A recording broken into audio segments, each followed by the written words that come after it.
Photosynthesis is autotrophic nutrition of plants. What's an autotrophic nutrition? Making its own organic substances. The ability to make their own organic substances. But plants, they have the green pigment chlorophyll, and this pigment can absorb the light energy and make its own organic substances using the light energy. The equation for photosynthesis is carbon dioxide and water. But carbon dioxide and water, these are the two raw materials that the plant is going to use. Light energy is the energy which drives the reaction. There have to be specific enzymes to catalyze this reaction. And the first organic compound made will be glucose and oxygen. Oxygen will be used in respiration of the cells, and excess will diffuse out as a waste gas. زي ما في respiration, you needed to know the balanced chemical equation. Also in photosynthesis, you need to know the balanced chemical equation. So it's going to be 6 carbon dioxide, 6 water, C6H12O6, 6 oxygen. So that's the chemical balance equation for photosynthesis. Okay? Photosynthesis takes place in the chloroplasts inside the leaf. But the leaf is where photosynthesis takes place, and the structure of the leaf is specially adapted to carry out photosynthesis. If we have a general look at the structure of the leaf, we find that the leaf has a large surface area to volume ratio. Why is this important?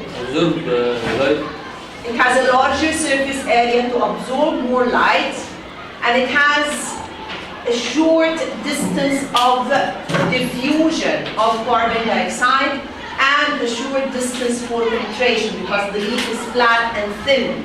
So the distance of diffusion and the distance for penetration of light is short. The leaf has a midrib,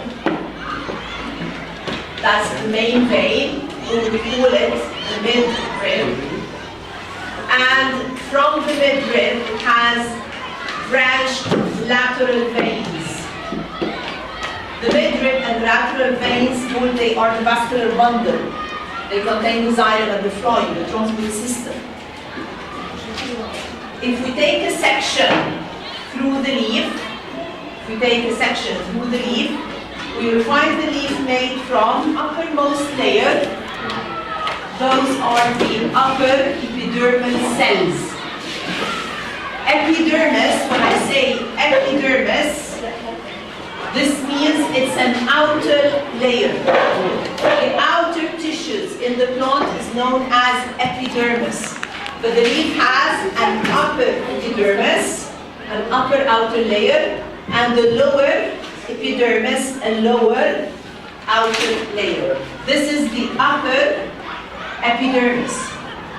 Cells of the upper epidermis are just normal plant cells without specific structures. They have just a cell wall, cellulose cell wall, a large vacuole, and the normal organelles, but without chloroplasts. They are transparent. They are transparent to allow the light to penetrate to the deeper layers that contains the chloroplast. And they secrete the waxy cuticle. Excuse me?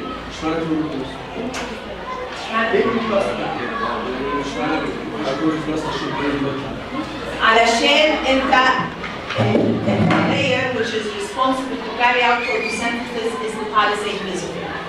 So you need the light to go to the palisade mesosphere. You don't need anything else to stop the light on the top. هياخد اغلبه، هو اغلب الكلوروبلاست في الباليسيد، انا عايزه اللايت عارفين. بس ايه اللي فوق الابيديرمس مكتوب كده؟ بس هو فوتوسينثيسيس اخر حاجه هنطلع بالفيديو؟ لا بس كده دي درس عليه؟ الخليج كلهم؟ Yes. Below the upper epidermis, we have the mesophyll layer.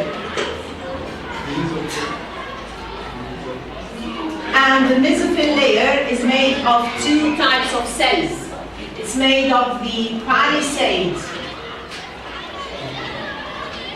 cells and the spongy cells. The palisade mesophyll, they are longitudinal cells closely packed under the upper epidermis with few air spaces in between. And they have a lot of chloroplasts. They have a very large vacuole so that it can push the chloroplast near to the edge of the cell, near to the cell wall, so that the chloroplast will be nearer to the light to absorb more light. It has some air spaces in between to allow for the diffusion of carbon dioxide. The palisade mesophyll. You have a mesophyll layer. The mesophyll layer is made from the palisade layer and the spongy layer. فدول اللي هم الpalisade. The main role of the palisade is cycle of photosynthesis because most of the chloroplasts are found in the palisade cells. The spongy, they are irregular in shape, and that's why they have large air spaces in between. Those are the air spaces. The spongy cells also have some chloroplasts. They can carry out photosynthesis, but the main role of the spongy mesophyll is gaseous exchange. It's the surface where carbon dioxide and oxygen diffuse in and out. It's the gaseous exchange surface of the leaf. Yes?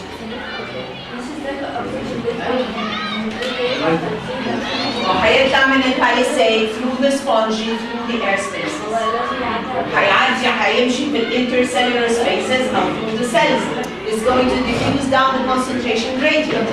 لو في intercellular spaces هيعدي منها ما فيش هيعدي from between the cells from cell to cell.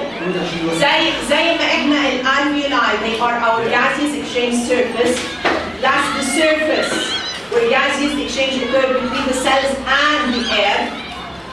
The spongy is the gaseous exchange surface. This is the surface where gases are going to exchange between the air and the air spaces and the cells. Okay? علشان هم عاملين air spaces that allow gaseous exchange. In palisade, they are closely packed. And air spaces between them are very few. And then we have the lower epidermal cells with the guard cells and the stomata. This is the lower epidermis, and the lower epidermis has the guard cells. Those are the two guard cells and the stomatal pore in between. Okay? Near to the palisade and the spongy mesophyll, we have the vascular bundle. The vascular bundle is the transport system in the plant made of xylem vessels that are always towards the upper epidermis and the phloem, which is below the xylem vessels. The xylem vessels are for the transport of water and minerals from the roots to the leaves, and the phloem is for the transportation of the sucrose, which is made in the leaves. Okay? But that's the structure of the leaf. How does this structure help in photosynthesis? For photosynthesis, we need carbon dioxide. So carbon dioxide will diffuse from the atmospheric air through the open stomata into the air spaces, then it diffuses down concentration gradient till it reaches the chloroplasts, till it enters the chloroplasts. It needs water, so the water is rising up the xylem, and it will move by osmosis down water potential gradient till it enters the chloroplasts. Yes, because photosynthesis takes place inside the chloroplasts. So both the water and the carbon dioxide must enter the chloroplasts. Then the chlorophyll inside the chloroplast, which is the green pigment, is going to trap the light energy. How does the reaction proceed? The light energy is going to split the water molecule. The light energy, which is trapped by the chlorophyll, splits the water molecule into hydrogen and oxygen.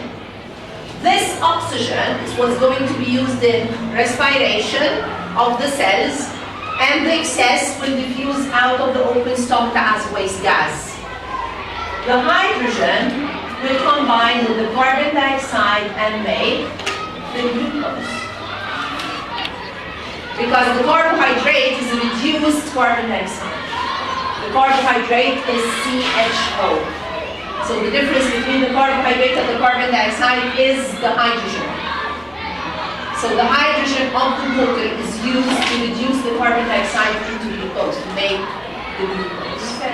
We know what happens to the oxygen, but what's going to happen to the glucose? That's the glucose made during photosynthesis by the plant. What's going to happen to this glucose? What's the rate of this glucose? It's going to be used as a source of energy in respiration. What makes growth and repair? Proteins. Okay, so it's going to use the glucose to make proteins. It uses the glucose to make the amino acids. But what does it need with it? Nitrogen. It gets it from where? Nitrates from the soil. So glucose made during photosynthesis with the nitrates absorbed from the soil will be used by the plant to make the amino acids, which is going to use to make proteins for growth and tissue repair. Okay, it's going to make the chlorophyll using magnesium from the soil and the glucose as stores it in the form of starch. It's going to convert the glucose to starch. It's going to convert the glucose to starch so it can store it. But why does it have to convert it to starch to store it? Why does it store? Glucose. Right. CNL in the glucose is reactive. What's the problem if I'm going to store it as glucose when it's reactive? It interferes in metabolic reactions inside the cell. It will interfere with the metabolic reactions. It's a large molecule, so it will not diffuse out. Like in glucose is a small molecule, it will diffuse outside the cell, so the starch will remain inside. Someone said soluble. Okay, so same. You said glucose is soluble, water soluble, or starch is water insoluble. So why is it important to store something which is water insoluble?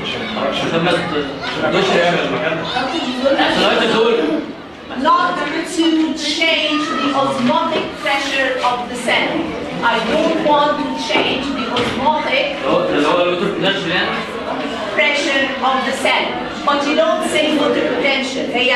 It's related to the water potential. Osmotic pressure is the pressure due to the movement of water in or out of the cell. So if you are storing a water-soluble molecule, it will make the water potential of the cell lower. So the cell keeps on absorbing more water, so the osmotic pressure rises. You don't want a water-soluble molecule because you don't want to change the osmotic pressure of the cell. You don't want movement of water in and out. If it's insoluble in water, it will not affect the water potential of the cell. So it will not affect the osmotic pressure.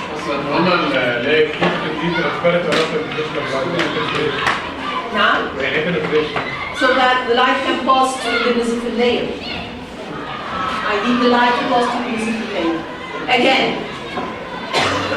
if you are storing glucose, glucose is water soluble. So it will decrease the water potential of the cells. This will make the cells absorb a lot of water. So this is going to increase the pressure inside the cell. This is something that you do not want. You do not want to affect the osmotic pressure of the cells. The osmotic pressure of the cells need to be stable. That's why you never store a water-soluble molecule. You don't want to affect osmosis. Okay?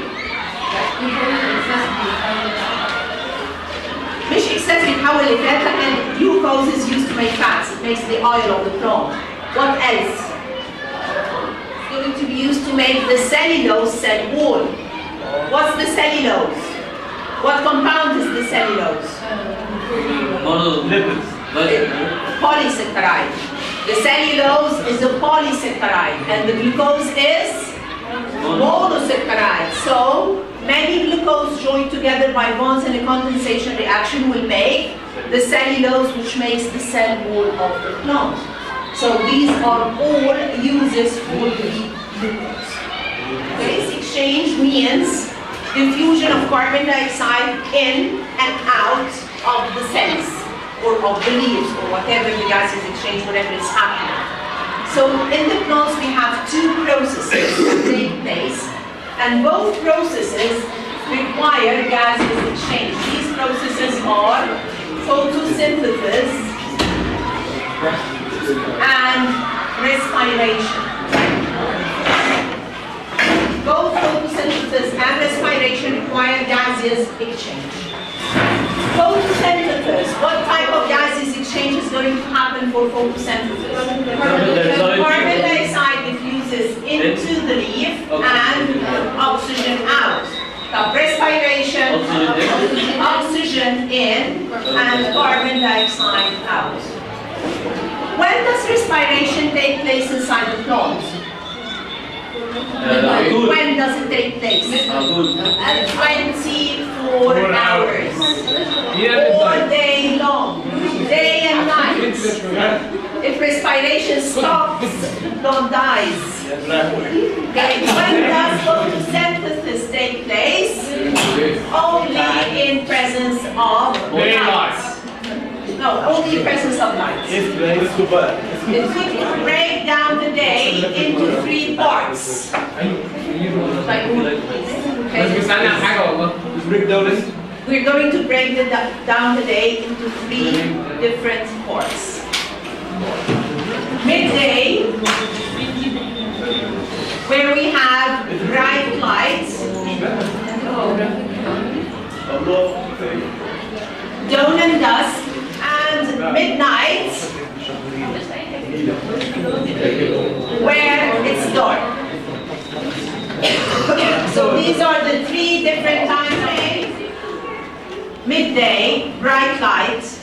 Does photosynthesis take place? Does respiration take place? Yes. And the rate of photosynthesis is higher than respiration. So, carbon dioxide released from respiration is used in photosynthesis, but it's not enough, so the plant takes carbon dioxide from the atmospheric air. Oxygen released from photosynthesis is used in respiration, but it's in excess, so excess oxygen diffuses out. So during bright light, rate of photosynthesis is greater than the rate of respiration. So exchange of gases will be carbon dioxide diffusing in, oxygen during dim light, dawn and dusk. Photosynthesis takes place and also respiration takes place. But because the light intensity is very low, the rate of photosynthesis is also low. So, photosynthesis and respiration are equal. Rate of photosynthesis will be equal to respiration. All the carbon dioxide released from respiration is used in photosynthesis. All the oxygen released from photosynthesis is used in respiration. There will be no exchange with the external environment. The cells have all what they need inside them. This is known as the compensation point. Okay? In the dark, midnight, there is no photosynthesis because we don't have any light. But respiration takes place.